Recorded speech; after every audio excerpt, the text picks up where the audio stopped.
Hello అండి, అందరికి welcome back to my channel. ఈరోజు పాపే మా జీవన్ జ్యోతి ఎపిసోడ్ ఏమైందో రోజు మనం తెలుసుకుందాం. ఆనంది నిన్న అలా చెప్పడంతో సునంద అక్కడి నుంచి వెళ్ళిపోతుంది. అక్కడే ఉన్న జీవన ఇలా అనుకుంటూ ఉంటుంది, ఈ ఇంట్లో పండగ వాతావరణం ఇప్పుడే ఏర్పడింది. మా అత్తయ్య గారేమో ఈ పెళ్లి వద్దంటున్నారు. అక్కడ పూర్ణిమ ఏమో ఈ పెళ్లి జరుగుతుంది, నా భర్త వస్తాడని చెప్తుంది. ఈ పెళ్లి జరగదని మా అత్తయ్య అంటుంటే ఈ పెళ్లి జరుగుతుంది అని ఆనంది అంటుంది. అన్నీ తెలిసిన కొడుకు మాత్రం తండ్రిని ఏమీ అనకుండా కూతుర్ని ఇక్కడి నుంచి తీసుకెళ్ళిపోయాడు. ఇప్పుడు అసలైన మజా వస్తుంది అనుకుంటూ ఉంటుంది.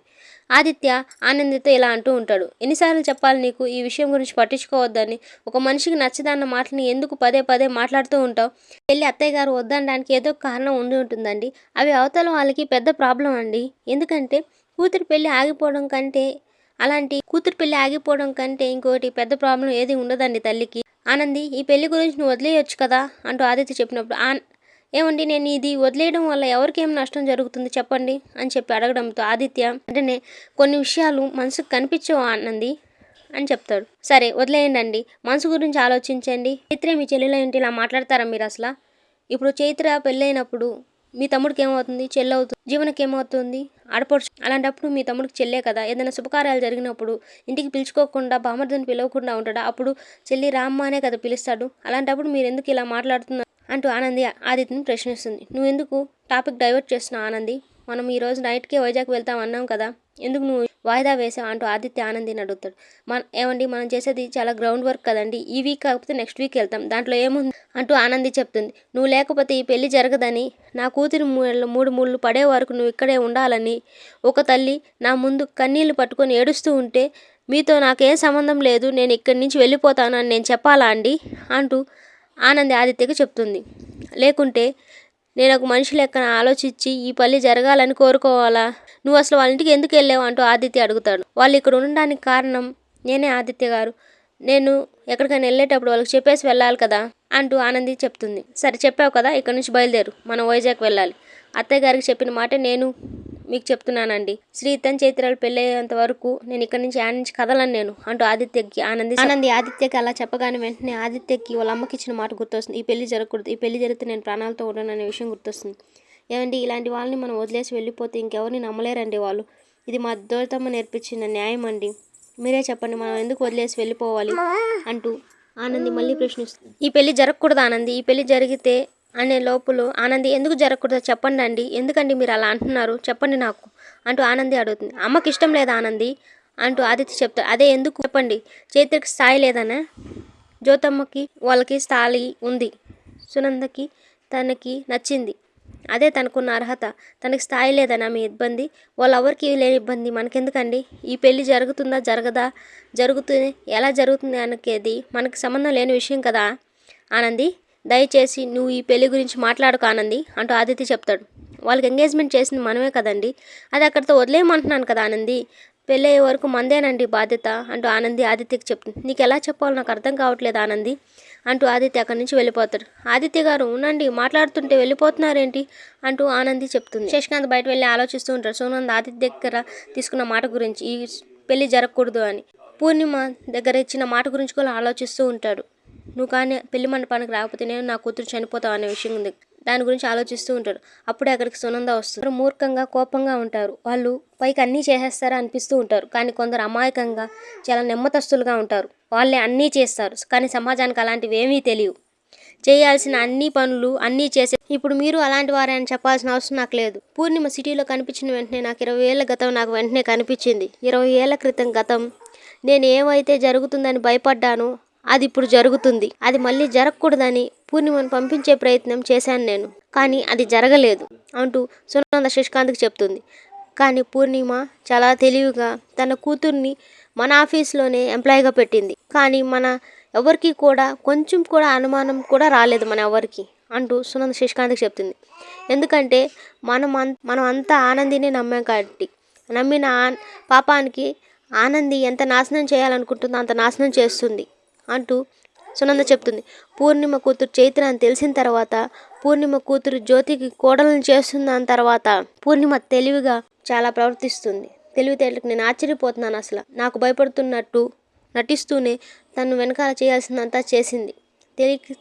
తెలియక చేసిందా అని పక్కన పెడితే తనకి నేనంటే భయం పోయింది అంటూ సునంద చెప్తుంది. ఇప్పుడు ధైర్యంగా తెగించి మాట్లాడుతుంది నాతో. అంటూ సునంద శశికాంత్కి చెప్తుంది. ఆ తెగింపుతోనే తన భర్త పెళ్ళికి వస్తాడు అని చెప్పింది. మీతో మాట్లాడకుండా, మిమ్మల్ని అడగకుండా తను అంత కాన్ఫిడెంట్గా ఎలా చెప్తుందో అసలు? తన భర్త తన కూతురికి వస్తాడని చెప్పదు. అది కాదు సునంద అని శశికాంత్ చెప్తుంది.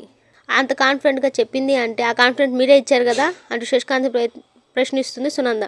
చెప్పండి, మీరు పూర్ణిమని కలిశారా అంటూ శశికాంత్ని అడుగుతుంది. అవును కలిశాను అంటూ శశికాంత్ చెప్తాడు. తను మిమ్మల్ని ఏమడిగింది? ఎవరు ఒప్పుకున్నా ఒప్పుకోకపోయినా తన జీవితానికి నేను అన్యాయం చేశాను. నేను నీకు ఆ విషయం చెప్పాల్సిన అవసరం లేదు. అది నా అంతరాత్మకు తెలుసు. అందుకే పూర్ణిమ కూతురికి పెళ్ళికి వస్తానని మాటిచ్చారా మీరు అంటూ సునంద అడుగుతుంది. అందుకే పూర్ణిమ కూతురు పెళ్ళి మీ చేతుల మీదుగా చేస్తారనుకుంటున్నారా ఏంటి అంటూ సునంద ప్రశ్నిస్తుంది. అందుకే పూర్ణిమ కూతురికి అక్షింతలు వేసి ఆశీర్వదిస్తారనుకుంటున్నారా? పూర్ణిమ కూతురు అనొద్దు, చైత్ర నాకు కూతురే అంటూ శశికాంత్ సునందకి సమాధానం ఇస్తాడు. పూర్ణిమ ఏమీ నాతో కాపురం చేద్దాం రమ్మని చెప్పి పిలవటం లేదు. పూర్ణిమ అప్పుడేదో నేను మాట ఇచ్చాను, ఆ మాటని తను ఇప్పుడు వాడుకుంటుంది. అందుకే నేను పెళ్ళికి వెళ్ళాలని నిర్ణయించుకున్నాను. దీంట్లో తప్పే ఉంది సునంద. నేను చేసిన పాపాలని ఈ జన్మలోనే కడుక్కోవాలి. నేను చేసిన పాపం అని నీకు తెలుసు కదా అంటూ శశికాంత్ సునందకి చెప్పడంతో నాకు అర్థమైంది మీరు ఈ పెళ్ళికి వెళ్ళాలనుకుంటున్నారని. నా పరువుని, నా గౌరవాన్ని, నా పిల్లల గౌరవాన్ని మీరు చెరిపేయాలని అనుకుంటున్నారు కదా, చెరిపేయండి. నిశ్చితార్థం జరిగితేనే నేను చనిపోవాలనుకున్నాను, కానీ ఈ పెళ్ళి జరగదు, గుర్తుపెట్టుకోండి. ఒకవేళ ఈ పెళ్ళి జరిగితే దానికి మించిన చెడు వార్తని మీరు వినాల్సి వస్తుంది.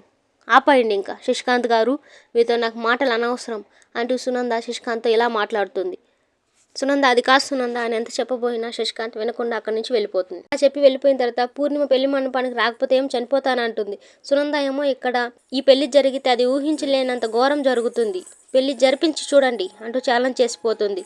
ఈ పెళ్లి ఎందుకు జరిపించానా అని మీరు పశ్చాత్తాపడాల్సి వస్తుంది, మీరు జీవితాంతం బాధపడతారు, చూస్తూ ఉండండి అని చెప్పిన దాన్ని గుర్తు తెచ్చుకొని శశికాంత్ అక్కడ కూర్చొని బాధపడుతూ ఉంటాడు. జీవన వాళ్ళ చిన్న గ్రానికి ఫోన్ చేసి అన్నీ ఇక్కడ ఇలా జరుగుతున్నాయని చెప్పడంతో ఇన్ని రోజులు మనం ఎన్ని ప్రయత్నించినా కూడా అన్నీ జరగకుండా పోయాయి. కానీ ఇప్పుడు చూడు, మనం ఏమి ప్రయత్నించుకున్నానే అన్నీ జరుగుతున్నాయి, టైం దగ్గర పడే కొంది ఇంతే అని చెప్తుంది. అవును చిన్న గ్రాని, ఇప్పుడు అన్నీ జరుగుతున్నాయి. ఏంటి అత్త అని పిలుస్తున్నావు? అంతలేకే మీ అత్త చదువుతుందంటే, పెళ్ళైతే మా అత్తకు ఒక అత్త, నాకు ఒక అత్త, ఇద్దరు అత్తలే కదా అంటూ చెప్తుంది. నీ నోట్లోంచి ఈ పిలుపు కానీ విన్నదంటే భరించలేక చెవిలో సీతం పోట్టుకుంటుంది అంటూ చెప్తుంది వాళ్ళ పెద్దమ్మ. వెంటనే సీసం కాకపోతే బంగారం పోసుకోమని చెప్పు, నేనేమన్నా కాదంటాను, రేపు జరగబోయేది ఇదే. విన్నా వినకపోయినా, చెవులో మూసుకోకపోయినా రేపు పెళ్ళి జరుగుతుంది. రేపు పూర్ణిమ గారిని చిన్నత్తయ్య గారు అని గొంతెత్తి మరీ పిలుస్తాను. అప్పుడేం చేస్తుంది మా అత్త అంటూ జీవన వాళ్ళ చిన్న గ్రానికి చెప్తుంది. జాగ్రత్తగా ఉండు అని చెప్తుంది. నేను ఎందుకు జాగ్రత్తగా ఉండడం అంటే, మనమే వెనకుండి అన్నీ జరిపిస్తున్నాం, అన్ని ప్లాన్లు వేస్తున్నాం అని కుట్టికి కానీ మీ అత్తయ్యకి కానీ తెలిస్తే ఇదేం జరగదు అని చెప్పడంతో, నాకు జాగ్రత్తలు నేనున్నానులే పెద్దమ్మ, నెక్స్ట్ ఏం చేయాలో చెప్పు అని చెప్పడంతో, నేను వేసే ప్లాన్లు నేను వేస్తున్నాను.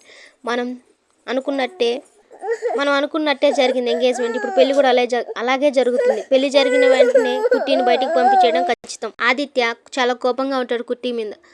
అది చూసిన వెంటనే ఆనంది చాలా బాధపడుతుంది. ఆదిత్య గారు కోపంగా ఉంటే నేను వెళ్ళి మాట్లాడతాను అంటూ తీసుకెళ్ళి పాలు తాగండి అని చెప్తుంది. నాకు వద్దు అని చెప్పి ఆదిత్య అసలు పట్టించుకోడు.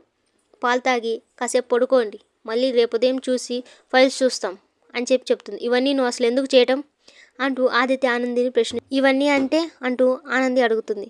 ఏమీ జరగనట్టు ఎలా ప్రయత్నిస్తున్నాను అసలు అంటూ ఆదిత్యని అడుగుతుంది. ఏం చేయమంటారు? ఏడుస్తూ కూర్చోమంటారా ఏంటి? మీ ప్రశ్నలో నన్నుంటే ఏం చేస్తారు చెప్పండి? వాళ్ళ కోసం నన్ను నిలబడతారా చెప్పండి మీరు అసలు అంటూ ఆదిత్యని ప్రశ్నిస్తుంది ఆనంది. ఒకరి కోసం మనం నిలబడ్డాము అంటే దానివల్ల మనకు ఏదైనా అన్యాయం జరిగితే అప్పుడు ఒకసారి ఆలోచించాలి. ఇప్పుడు అలాంటిది ఏమి జరగట్లేదు కదండి అంటూ ఆనంది అడుగుతుంది.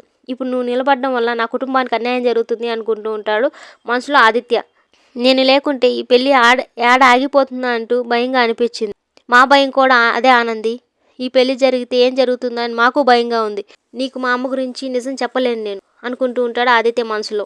మనం నిలబడకపోవడం వల్లే అన్యాయం జరుగుతుంది అన్నప్పుడు మనం ఖచ్చితంగా నిలబడాలి కదండి. మనం లేకపోతే ఈ పెళ్ళి ఎక్కడ ఆగిపోతుందని భయంగా ఉంది నాకు. నా భయం కూడా అదే ఆనంది. ఈ పెళ్ళి జరిగితే ఏం జరుగుతుందని నాకు చాలా భయంగా ఉంది. నాకు తెలుసు, కానీ నీకు మా అమ్మ గురించి నేను చెప్పలేను అనుకుంటూ ఉంటాడు ఆదిత్య మనసులో. సరేలేండి, బయట విషయాలు ఆపేసి మన ముచ్చట్లు మనం స్టార్ట్ చేద్దాం అనుకుంటూ ఆదిత్య మీద చేయి పెడుతుంది. వెంటనే ఆదిత్య అక్కడి నుంచి చేయి తీసేస్తాడు. చైత్ర శ్రీతన్ పెళ్ళైన తర్వాత మనం కలిసి అరకు వెళ్దాం. ఇప్పుడు శ్రీతన్ని వైజాగ్కి పంపిస్తారేమో, ఎవరికి తెలుసు అంటూ ఆదిత్య చెప్తాడు. పంపించనివ్వలేండి అంటూ ఆనంది వెంటనే అలా చెప్పడంతో ఈ మూడు మాట్లాడట్లేదు. ఏం చేయాలి ఇప్పుడు? ఆదిత్య గారు నాకు ఏదైనా కబుర్లు చెప్పండి అంటూ ఆదిత్యమైన అలా పడుకుంటుంది. ఆనంది నా మూడ్ మార్చాలని చూస్తుంది. ఏం చేసినా కూడా నా మూడ్ మారినా కూడా నా మనసులో ఉండే బాధ ఎలా తీరుతుంది అనుకుంటూ ఉంటాడు ఆదిత్య మనసులో. అసలు ఆనందికి ఏం చెప్తే వింటుంది అసలు అనుకుంటూ ఉంటాడు ఆదిత్య మనసులో. ఆనంది ఒక కథ చెప్తుంది. ఆ కథలో అందరూ ఆనందంగా ఉన్నారు కదా అంటే లేరు కదా, ఒక అడవిలో ఆ అడవి అంతా కలిసిపోయింది కదా అంటూ చెప్తుంది.